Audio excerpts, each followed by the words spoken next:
Hello everyone. पिछली वाली video में हमने ऑर्बिटल वेलोसिटी के बारे में बात करी थी, काफ़ी डिटेल में बात करी थी, काफ़ी मज़ेदार तरीके से बताया था। पूरा मैंने फॉर्मूला ड्राइव करके बताया था, उसका मतलब समझाया था, क्वेश्चन भी कराया था बेहतरीन वाला। तो फिर भी थोड़ा रिवाइज करा देते हैं। आखिरकार ऑर्बिटल वेलोसिटी क्या होती है, उसका फॉर्मूला होता है good morning R plus H या R G R plus H. दो फॉर्मूले, दोनों ये वाला फॉर्मूला से ड्राइव किया गया, कोई बड़ी बात नहीं है। मैंने बताया था ऑर्बिटल वेलोसिटी एक हॉरिजॉन्टल वेलोसिटी होती है। तो अब हम यहाँ बात करते हैं टाइम पीरियड के बारे में। आखिरकार टाइम पीरियड क्या होता है सैटेलाइट का। जैसे मान लो ये कोई अर्थ है, उससे पहले हम यहाँ समझते हैं। जैसे मान लो यहाँ से तुम कोई चीज़ घुमा रहे हो, ये रस्सी में सब पत्थर बंधा है, ये मतलब आयरन मतलब, और तुम इसे सर्कल में गोल गोल घुमा रहे हो। क्या घुमा रहे हो? गोल गोल घुमा रहे हो। अगर हम पूछो कि यहाँ से लेके यहाँ तक आने में कितना टाइम लगेगा, या फिर कहेंगे आखिरकार यहाँ से लेके यहाँ तक कितना टाइम लगेगा, तुम सिंपल सा निकालोगे कि सर टाइम इक्वल टू होता है डिस्टेंस अपॉन वेलोसिटी। डिस्टेंस आखिरकार तुम एंगुलर वो पाई के फॉर्म में लिखोगे, जो भी लिखोगे अच्छी बात है, कोई यहाँ बड़ी बात नहीं है। देखो आर्क जो जानते हो उसमें सरकमफ्रेंस, जो देखो यहाँ से लेके यहाँ तक जो पैरामीटर बोला, सरकमफ्रेंस बोला, डिस्टेंस बोलो, बात एक ही है, कोई बड़ी बात नहीं है। और अगर मैं देखो सुनो, यहाँ से लेके यहाँ तक अगर तुम डिस्टेंस निकालना चाहते हो, तुम सरकमफ्रेंस निकालना चाहते हो, तो पैरामीटर या फिर सरकमफ्रेंस दोनों का मतलब एक ही होता है। अगर तुमसे पूछूं किसी सर्कल का पैरामीटर क्या होता है, तुम कहोगे 2πr। यहाँ से लेके यहाँ तक की दूरी जो r होती है, इतना पूरा 2πr। हम कहेंगे कि अगर यहाँ से लेके यहाँ तक डिस्टेंस l है, तो इसका टाइम पीरियड क्या होगा, नहीं इसका पैरामीटर क्या होगा, तुम कहोगे 2πl। कन्फर्म, कोई बड़ी बात नहीं है। और देखो वेलोसिटी कौन सी लेते हैं, वेलोसिटी वही लेते हैं जिससे ये पार्टिकल्स मूव कर रहा है।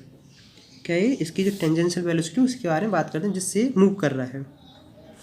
जैसे मान लो अर्थ है, यहाँ से लेके अर्थ रेडियस है, और कुछ हाइट पे तुम्हारी h दूरी पे सैटेलाइट अर्थ सरफेस है, ऐसे लगा रही है कि नहीं। इतना पैरामीटर क्या होगा, उसी पैरामीटर को हमें निकालना, उसी सरकमफ्रेंस को हमें निकालना है। बेसिक सा हम क्या करेंगे, मैथमेटिक्स रूल यूज़ करेंगे। क्या 2πr, यहाँ r कितना उसे इतना ध्यान रखो, यहाँ से लेके यहाँ तक की दूरी r प्लस एच। क्या है? r plus H. कन्फर्म। देखो तो हमने इतना सा सिंपल से जान लिया है। तो टाइम पीरियड इक्वल टू क्या होगा, सॉरी ये यहाँ नहीं, ये 2πr प्लस एच हो जाएगा। तो हमने क्या देखा, 2πr प्लस एच। और मैं कहूँगा कि कोई भी सैटेलाइट किसी सर्कुलर पाथ या ऑर्बिट में जो मूव करती तो कितनी से करती है, तुम कहोगे सर उसी को तो कहते हैं, क्या कहते हैं, ऑर्बिटल वेलोसिटी। जिस स्पीड से, जिस वेलोसिटी से कोई पार्टिकल इसमें रिवॉल्व कर रहा होता है, उसी वेलोसिटी को, मतलब देखो जहाँ इतनी जितनी तुम दोगे उतनी मेंटेन होकर यहाँ चलती रहेगी, उसमें कोई भी चेंजेस नहीं आएंगे। ऊपर स्पेस है, कोई भी तुम्हें स्पेस में तुम्हें कोई भी ये रेजिस्टेंस एयर डैम्पिंग में कोई भी देखने को नहीं मिलेगी। मतलब न्यूटन के यहाँ तुम्हें सारे लॉ तुम्हें देखने को मिलेंगे, आखिरकार एनर्जी सब यहीं फील होता है। तो 2πr प्लस एच और b0। और हम जानते हैं कि b0 की वैल्यू अभी मैंने बताई है, क्या बताई है, good morning r plus H. तो t equal to 2πr plus H. b0 की value √gm r plus H. मुझे लगता है कि यहाँ तक तुम्हें किसी को भी कोई भी दिक्कत नहीं आ रही होगी। देखो इसको खोपड़ी पर खड़ा कर दो, तो 2π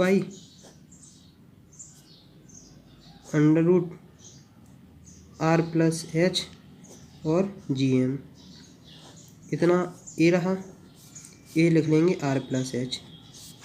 देखो 2π R+H अपॉन GM। देखो अब मैं तुम्हें थोड़ा एक मैथमेटिक्स का और पार्ट बताता हूँ। देखो x को तुम √x² भी लिख सकते हो, कोई दिक्कत है?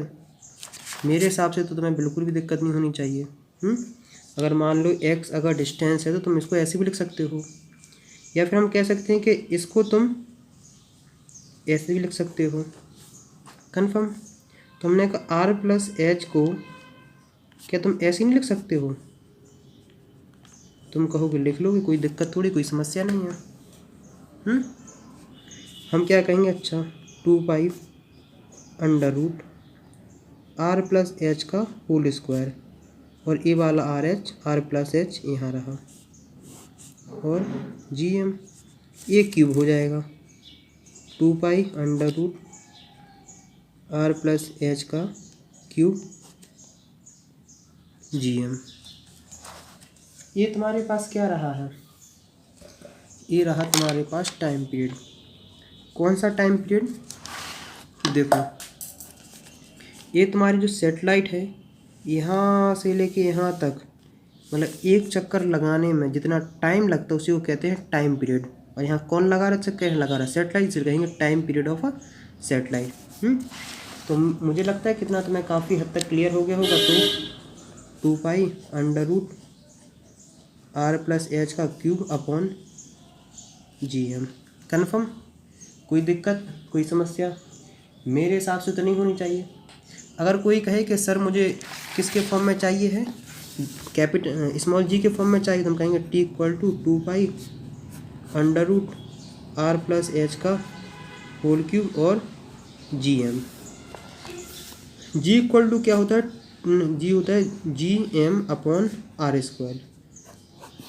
इतना ही होता है कि नहीं?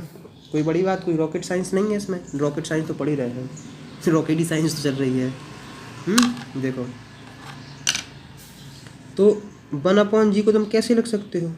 R² upon GM। हम क्या करेंगे, ऊपर नीचे R² से मल्टीप्लाई कर देंगे। इतना तुम्हें पार्ट क्या दिख रहा है? इतना तुम्हें पार्ट दिख रहा है 2 पाई R+H का क्यूब R²। इतना पार्ट दिख रहा है तुम्हें G। तो हमने क्या निकाल लिया, टाइम पीरियड का एक फॉर्मूला, और 2 पाई R+H का होल क्यूब R² और G क्या रहा, इतना रहा है। तो इस रिलेशनशिप से अभी हम डेंसिटी के फॉर्म में बताएंगे, टेंशन नहीं लो। और जब कोई क्या बोलते हैं, कोई सैटेलाइट या कोई बॉडी अर्थ के लिए क्लोज होकर अगर रिवॉल्व कर दी तो उसे कितना टाइम लगता है, वो भी बताएंगे। देखो हमने क्या देखा है कि टी की वैल्यू आखिरकार किस पे डिपेंड कर रही है? टी की वैल्यू डिपेंड कर रही है एच पे। अगर तुम एच की क्वांटिटी बढ़ाओगे तो ये पूरी क्वांटिटी बढ़ती जाएगी, ये पूरी क्वांटिटी बढ़ेगी तो टी की वैल्यू बढ़ेगी। और टी की वैल्यू जो इन्वर्सली हो रही है वो हो रही है जी पे। अगर जी की वैल्यू ज़्यादा है तो टी की वैल्यू कम है, अगर जी की वैल्यू कम है तो टी की वैल्यू ज़्यादा है। तो बेसिकली ये तो चेंज नहीं होता है। 9 फैक्टर हमें देखने को मिल रहा है। तो क्या मिल रहा है? T is direct proportional to H. इस बात का याद रखना। वैसे वो अलग रिलेशनशिप मैं थोड़ा हैंडल कराने की कोशिश कर रहा हूँ, तो ऐसा डायरेक्टली नहीं रख सकते, क्योंकि डायरेक्टली आने के बाद अगर हटाएंगे तो कोई कहेगा, क्योंकि मैथ के विद्वान है, फिजिक्स के विद्वान है, कई लोग देखते रहते, यूट्यूब की बात है, कोई भी कमी लगाने बैठा रहता है। ये नहीं समझते हैं कि आखिरकार बच्चों को किस तरीके से समझाना चाहिए, वो कमी निकालने बैठ जाते हैं कि आखिरकार तुमने ऐसा क्यों लिख दिया और कैसे लिख दिया। तो मेरा कहने का मतलब था कि अगर तुम एच की वैल्यू क्या करोगे, अगर तुम एच की वैल्यू इंक्रीज़ करोगे तो टी की वैल्यू भी इंक्रीज़ होगी, और अगर एच की वैल्यू डिक्रीज़ करोगे तो टी की वैल्यू भी डिक्रीज़ होगी। इतना सा बस मेरा कहने का मतलब, इसलिए मैंने डायरेक्टली रिलेशन बना दिया था ताकि याद जल्दी हो जाता है। स्टूडेंट का भी दर्द समझो तो समझ में आएगा। हम क्या करते हैं, इसी को लाते हैं डेंसिटी के फॉर्म में। देखो ये रहा, इसको बोलते हैं मीन डेंसिटी, मतलब एक, क्योंकि अर्थ है ना तो उसकी मीन डेंसिटी निकालते हैं, क्योंकि यूनिफॉर्म तो पूरी दुनिया में होती नहीं, कहीं पानी है, कहीं पर्वत है, कहीं रेतीली, कहीं कुछ ज़मीन है। सबका अपना अपना है, तो अपन ने निकाल लिया मीन डेंसिटी कि अगर का अर्थ की इतनी मीन डेंसिटी होती है। मास इक्वल टू क्या होता है, वॉल्यूम इनटू डेंसिटी। तो मास वॉल्यूम स्पेयर है तो 4/3 पाई आर क्यूब, और डेंसिटी तो डेंसिटी होती है। कंफर्म। हमारे पास टाइम की वैल्यू क्या थी, T equal to 2 pi R plus H का क्यूब और जी एम की जगह ए वाली वैल्यू पुट कर दो। क्या कर दो, ए वाली वैल्यू पुट कर दो। तो क्या देखने को मिलेगा, 2 पाई आर प्लस एच का cube G M 4/3 pi R cube रो।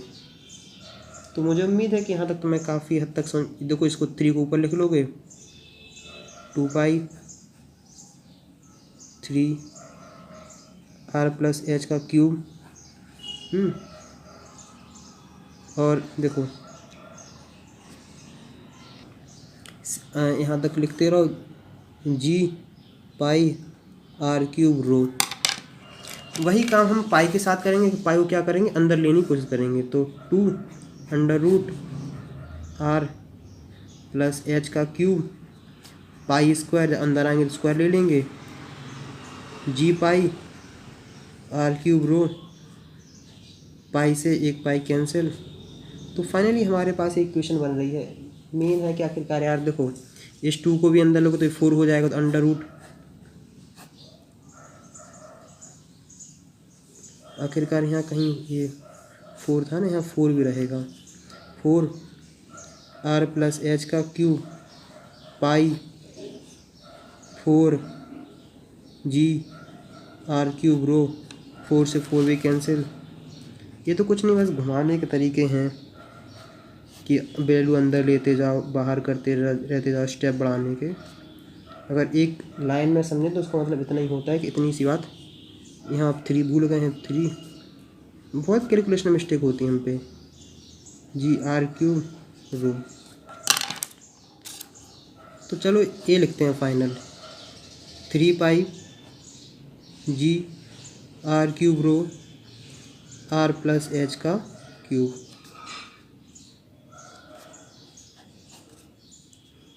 यूट्यूब पे एक बात का डर रहता है कि यहाँ बहुत विद्वान और बहुत बेहतरीन टाइप के बच्चे होते हैं। ऐसे बात होते हैं, कभी देखो मैं बताता हूँ कितने विद्वान बच्चे होते हैं। अभी मैं उनके दर्शन कराता हूँ, टेंशन नहीं लो, मैं उनको दर्शन कराता हूँ। जैसे मैंने भी कहा है ना कि अगर तुम एच की वैल्यू इंक्रीज़ करोगे तो टी की वैल्यू इंक्रीज़ हो जाएगी। तो कुछ बच्चे पता है क्या करेंगे, मैंने इतना बता दिया इंक्रीज़ होगी, मैंने वो उनसे कहा जाएगा अगर जो एच था उसे अगर 2h कर देते हैं तो वह टाइम की वैल्यू में कितना इंक्रीज़ आएगा। तो पता है मूर्खता वाले क्या काम करेंगे, वो कहेंगे सर टाइम भी 2t हो जाएगा। अरे मूर्ख बुड़बक, थोड़ा दिमाग लगा लिए होते, सारा दिमाग घर ही पे छोड़ के आते हो क्या। t equal to 2 pi r plus 2h cube r square g. अब इसको सॉल्व करो तब तुम टी की वैल्यू निकाल पाओगे, नहीं तो बिल्कुल लगा के चले आते हैं नहीं वो भैया ने सर ने बताया था यूट्यूब पे कि ऐसा कर देते वैसा कर। मैं एक जनरल फील कराने की कोशिश कर रहा हूँ बच्चों लोग कि इंक्रीज़ करेंगे तो ऐसे इंक्रीज़ हो जाएगी। कितना इंक्रीज़ होगी वो फॉर्मूले से निकालना पड़ेगा। देखो कई बार क्वेश्चन ये पूछ लिया जाता है कि अगर हम क्या करें, कोई ऑब्जेक्ट है वो अर्थ के अगर चारों ओर चक्कर लगाता है तो उसे कितना टाइम लगेगा। एक बात याद रखना कि हम एटमॉस्फेयर निगलेक्ट करके चल रहे होते हैं। क्या निगलेक्ट करके चल रहे होते हैं, एटमॉस्फेयर। यहाँ सिर्फ हम एक ही चीज़ रिस्पॉन्सिबल मानते, वो मानते ग्रेविटेशनल फोर्स। तो इसलिए देखो टाइम की हमने क्या निकाली है, टाइम का बहुत सिंपल सा फॉर्मूला निकाला कि नहीं, 2 pi under root r plus H का cube upon g are square. Confirm शायद नहीं होता है कि जो भी हो, हाँ जी आर स्क्वायर का सही है, हमने इतना सा लिख लिया है। हमने कहा एच की वैल्यू 10/0 कन्फर्म। तो टी इक्वल टू 2πr³ ये कैंसिल आउट 2πr/g। तो टाइम की वैल्यू तुम निकालोगे 2π। आर की वैल्यू कितनी है 6 ऐसे लिख लो 6.4 इंटू 10⁻6 कन्फर्म। जी की वैल्यू 9.8। तो तुम निकालोगे तो इसका आंसर आएगा 84.6 मिनट। मतलब कि आखिरकार तुम इतना टाइम लगेगा भाई, समझ में आ रहा कि नहीं, कि अगर यहाँ एटमॉस्फेयर ना हो और तुम्हें अर्थ पृथ्वी का चक्कर लगाने में सिर्फ इतना टाइम लगेगा। कितना अमेजिंग लग रहा है ना, बहुत अमेजिंग लग रहा है कि यार इतना कम टाइम 84 मिनट। मतलब ये सोच लो कि आध घंटा 1.5 घंटे में तुम पूरा पृथ्वी का चक्कर लगा डालोगे। वाह कितना अच्छा बात है। लेकिन पता है बेटा, तुम्हारी वेलोसिटी पता कितनी होनी चाहिए, ऑर्बिटल वेलोसिटी v0 की वैल्यू होनी चाहिए gr, बोले तो रखोगे तो 7.92 किलोमीटर पर सेकेंड, 790 मीटर पर सेकेंड। मतलब 1 सेकेंड में 7,920 मीटर ट्रेवल हो जाना चाहिए, तब जाके तब तुम्हें 84.6 मिनट लगेंगे। चलो पता, मैं अगर मान लो तुम्हें किसी ने ऑर्बिटल वेलोसिटी दी रखी है, मान लो ऑर्बिटल वेलोसिटी दे रखी है और तुमसे पूछ लिया है कि बताओ बेटा तुम्हें कितना टाइम लगेगा अर्थ का चक्कर लगाने में, तो कुछ बच्चे होंगे वो विद्वान होंगे, वो फॉर्मूले फंस जाएंगे, बेसिक सा कॉन्सेप्ट नहीं लगा पाएंगे। क्या करेंगे, वो गधों वाला दिमाग लगाते फॉर्मूले फंस के, क्योंकि वैसे ही पढ़े होते हैं ना। हम क्या करेंगे, पार्टिकल्स को रखेंगे यहाँ से, देखेंगे आखिरकार यहाँ से लेके यहाँ तक की दूरी जो r रेडियस है, इसके पास v0 की वैल्यू है कितनी है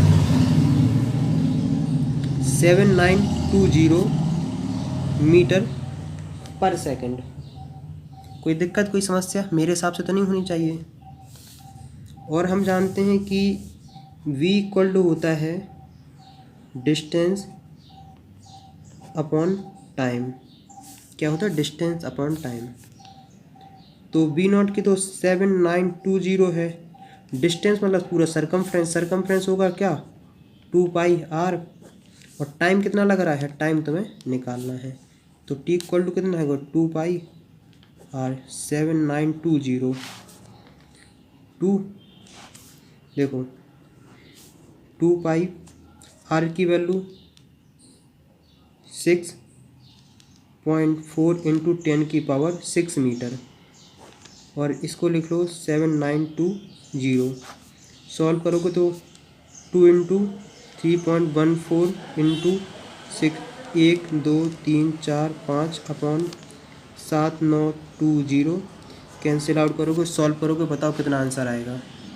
देखो तुमने निकाला, सॉल्व किया नहीं निकाला सॉल्व किया, लेकिन मैंने सॉल्व किया तो इसका आंसर आ रहा है 5075। तो अगर तुम इसे क्या करोगे, किस में चेंज करना है, तुम्हें करना है इसे मिनट में चेंज।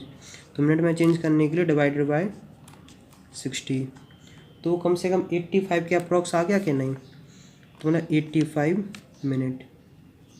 समझे कि नहीं, इसमें कौन सी साइंस की ज़रूरत थी, क्या लगाना था फॉर्मूला, क्या समस्या आनी थी, लेकिन फॉर्मूले वाले फॉर्मूले फंसे रह जाते हैं और कहते हैं कि सर ये क्वेश्चन हो ही नहीं रहा था क्योंकि फॉर्मूला याद ही नहीं था। थोड़ा बेसिक कॉन्सेप्ट करो, यूज़ करो। अब देखो, अब क्या निकालना है, हमें हाइट निकालना है। आखिरकार हाइट मतलब सैटेलाइट कितनी दूर है अर्थ से। कोई बड़ी बात नहीं, कोई बहुत सिंपल सा ट्रिक लगाएंगे, पता क्या लगाएंगे, देखो टाइम वाला फॉर्मूला तुम्हें याद होना चाहिए, t equal to 2π under root r plus h का होल क्यूब और gr²। कितना याद होना चाहिए, हमें h में रिलेशनशिप खोजना है। क्या खोजना है, h में रिलेशनशिप खोजना है। कुछ नहीं, बोथ साइड क्या कर दो स्क्वायर, बोथ साइड स्क्वायर करोगे तो ये टी स्क्वायर हो जाएगा, ये 4 पाई स्क्वायर हो जाएगा, ये और ये रूट हो आर प्लस एच का cube G are square. Confirm. R plus H को एक साइड रखे रहने दो, बाकी सब क्वांटिटी एक साइड पहुंचा दो। G are square T square 4 pi square. यहाँ तक कोई दिक्कत? इतना जान लो कि y equal to x cube है तो x इक्वल टू वाई की 1/3 होता है। जैसे y इक्वल टू अगर एक्स स्क्वायर है तो x इक्वल टू क्या होता है, y 1/2 पावर 1/2 को ही हम ऐसे बोलते हैं, बात एक ही है। तो हमने कहा r plus H equal to G are square T square 4 pi square 1/3, H equal to G are square T square 4 pi square minus R. तो मुझे उम्मीद है कि तुम्हें इतना तो समझ में आ गया होगा कि हाइट क्या है, height of a satellite of the earth surface. कोई बड़ा रिलेशनशिप था? नहीं था ना, सिंपल सा। अभी समझेंगे, एक समझेंगे एंगुलर मोमेंटम।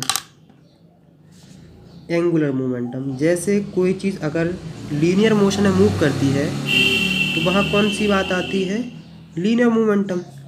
अगर जब कोई चीज़ सर्कल या कोई एंगल में या फिर आर्क बना के चलती है तो उसे वहाँ बात करते हैं एंगुलर मोमेंटम। तो हमने क्या कहा, एंगुलर मोमेंटम क्या होता है, एल इक्वल टू, देखो एल इक्वल टू होता है आर इंटू पी। ये होता है लीनियर मोमेंटम। लीनियर मोमेंटम होता है एम बी के बराबर, मास और वो जिस वेलोसिटी से मूव कर रहा है। तो एल इक्वल टू यहाँ जो तुम्हें देखने को मिलेगा, देखो तो यहाँ एम बी नॉट और आर। आर मतलब वही दूरी है, distance between centre of the earth to the satellite. यहाँ से लेकर यहाँ तक की दूरी कितनी है, आर प्लस एच, मतलब आर की वैल्यू है आर प्लस एच के बराबर। सिंपल सी वैल्यू रख दो, एम बी नॉट की वैल्यू तुम्हें पता ही होनी चाहिए कितनी होती है, और यहाँ सिंपल से तुम आर नॉट की वैल्यू रख दोगे, तुम्हें पूरा फॉर्म आसानी से सॉल्व हो जाएगा। और देखो बी नॉट की वैल्यू क्या होती है, अंडर रूट जी एम और आर, यहाँ से लेके यहाँ तक की दूरी, और इसी देखो इसलिए यहाँ रखेंगे क्या, अंडर रूट बी नॉट की वैल्यू रख दो यहाँ, G M R plus H. अब इस आर की वैल्यू रखेंगे आर प्लस एच। कन्फर्म। कोई रॉकेट साइंस, कोई दिक्कत, कोई समस्या? मेरे हिसाब से तो नहीं होना चाहिए। मैंने क्या बताया है कि अगर तुम एम को अंदर लाना चाहते हो तो एम स्क्वायर लिख दो, तो L equal to under root G M M square are plus H. और ये आर प्लस एच अभी भी बाहर है, आर प्लस एच को अंदर लेने के लिए तुम्हें क्या करना है, आर प्लस एच को स्क्वायर लिख लोगे, तो लिखोगे l equal to under root G M M square are plus H का whole square upon r plus h. Cancel out. L की वैल्यू क्या आई है, under root G M M square are plus h. ये क्या रहा, ये रहा है एंगुलर मोमेंटम। तो मुझे उम्मीद है कि हाँ तुम्हें काफ़ी हद तक समझ में आ गया होगा, कोई डाउट्स, कोई समस्या रही नहीं होगी। अगर फिर भी कुछ रह गया तो पूछ लेना, कोई बड़ी बात नहीं है। और हम क्या देखते हैं कि अब एक आध एक अच्छा सा क्वेश्चन कर लें ताकि तुम्हारे डाउट्स क्लियर हो जाए, और कोई बड़ी बात नहीं है। तो चलो एक अच्छा सा क्वेश्चन लिखते हैं फिर करते हैं। देखो क्वेश्चन ये रहा है, बहुत सिंपल सा है। देखो पहले हम क्वेश्चन समझते हैं कि कोई एक आर्टिफिशियल सैटेलाइट है, क्या आर्टिफिशियल सैटेलाइट है जिसकी हाइट अर्थ के सरफेस से है, कितनी है, वो है एच की वैल्यू है 100 नहीं, हाँ 1000 किलोमीटर। मतलब अर्थ का जो सरफेस, मतलब जहाँ तुम बैठे हो वहाँ से 1000 किलोमीटर दूर एक सैटेलाइट है। और रेडियस ऑफ अर्थ तुम जानते हो वो होती है 6.38 इंटू 10⁻³ किलोमीटर। मतलब 6.38 इंटू 10⁻6 मीटर। इतना कन्फर्म है। अर्थ का मास भी तुम जानते हो कि कितना होता है, 6 इंटू 10⁻24 kg। जी की वैल्यू भी तुम जानते हो 6.67 into 10⁻11 unit newton metre square kg-2। Confirm है। और उन्होंने कहा है कि इसकी क्या निकालो, ऑर्बिटल वेलोसिटी निकालो, और क्या निकालो, इसका टाइम पीरियड निकालो। तो मेरे हिसाब से तो कोई बड़ा तीर नहीं मानना है इसमें, ना कोई कठिन काम है। सिंपल सा कॉन्सेप्ट है। तो बी नॉट की सबसे पहले रखो value, B not equal to √GM R+H। Pen ने अपना दम तोड़ दिया है। GM R+H सारे वैल्यू इसमें क्या करो, पुट कर दो, तुम्हें आंसर देखने को मिल जाएगा। 6.67 × 10⁻11। एम की वैल्यू रख दो 6 इंटू 10⁻24। आर की वैल्यू रख दो 6.38 इंटू 10⁻6। एच की वैल्यू रख दो, एच की वैल्यू तुम्हें कितनी होती है, क्या है यार, 1000 किलोमीटर। तो 1 2 3 4 5 6, 1 2 3 4 5 6 इतना इसका रहा है। मीटर में चेंज करेंगे तो बी नॉट की वैल्यू तुम्हें यहाँ मिल जाएगी देखने को। कैलकुलेशन करना, जो भी आंसर आए तो यहाँ आ जाएगा 7.7364 मीटर पर सेकंड। कि मतलब जो सैटेलाइट रिवॉल्व कर रही है अर्थ के चारों तरफ, उसकी इतनी वेलोसिटी है। मतलब आप बोल सकते हैं ऑर्बिटल वेलोसिटी उसके पास इतनी है। कन्फर्म। टाइम पीरियड के निकालने कुछ नहीं करना, तो मैं 2πr+h upon b naught 2 into 3.14 r की value 6.38 plus 1 into 10⁻6 upon b not की वैल्यू 7। वैल्यू पुट करो तो तुम्हें आंसर देखने को मिल जाएगा। इसका आंसर जो देखने को मिलेगा तुम्हें आएगा 6297 सेकेंड। देखो, तुमने कई बुक्स में एक चीज़ पढ़ रखी होगी, कई जगह सुन भी रखा होगा कि ऑर्बिटल वेलोसिटी वो वेलोसिटी थी जितनी लॉन्च करते समय उसे दी जाती, मतलब एक हॉरिजॉन्टल वेलोसिटी दी जाती है, जितनी हम उसे जब थर्ड स्टेज में लॉन्च होने में सैटेलाइट में देती उतनी से रिवॉल्व होती रहती है। क्यों होती रहती है? क्योंकि आखिरकार यहाँ तुम्हें बिल्कुल न्यूटन के सारे लॉ समझ में आएंगे। क्यों आएंगे समझ में? क्योंकि यहाँ तुम्हें भी कोई भी एयर रेजिस्टेंस नहीं दिखेगा, कोई डैम्पिंग नहीं दिखेगी, कोई विस्कस फोर्स कुछ नहीं देखेंगे लोग। इसलिए यहाँ समझ में आता है कि जितनी वेलोसिटी देते हैं उतनी वेलोसिटी रिमूव करता रहता है। ये लॉ ऑफ इनर्शिया तुम्हें थोड़ा समझ में आ जाएगा कि आखिरकार कैसे होता है। वो बात अलग है कि आखिरकार जब सैटेलाइट ख़राब हो जाती है तो उसे कैसे डिटेक्ट हटाया जाता है, क्या अलग है, वो प्रोसेसर अलग है, लेकिन इतना तुम्हें समझ में आना चाहिए। तो मुझे उम्मीद है कि यहाँ तक तुम्हें काफ़ी हद तक समझ में आ गया होगा। कोई डाउट, कोई समस्या रही हो तो कमेंट्स में लिख देना। अगर कोई गलती हो तो भी बता देना, क्योंकि यार इतना टीच करते हैं, अपना भी काम करते हैं, तो कुछ चीज़ें मिस हो जाती हैं, कुछ चीज़ें बताना भूल जाते हैं, कुछ चीज़ जल्दी जल्दी में गलती से बोल देते हैं। गलती से यार गलती लोग करते हैं, कोई जानबूझ के गलती नहीं करता है। तो चलो नेक्स्ट वीडियो में मिलते हैं, तब तक पढ़ाई करते रहो।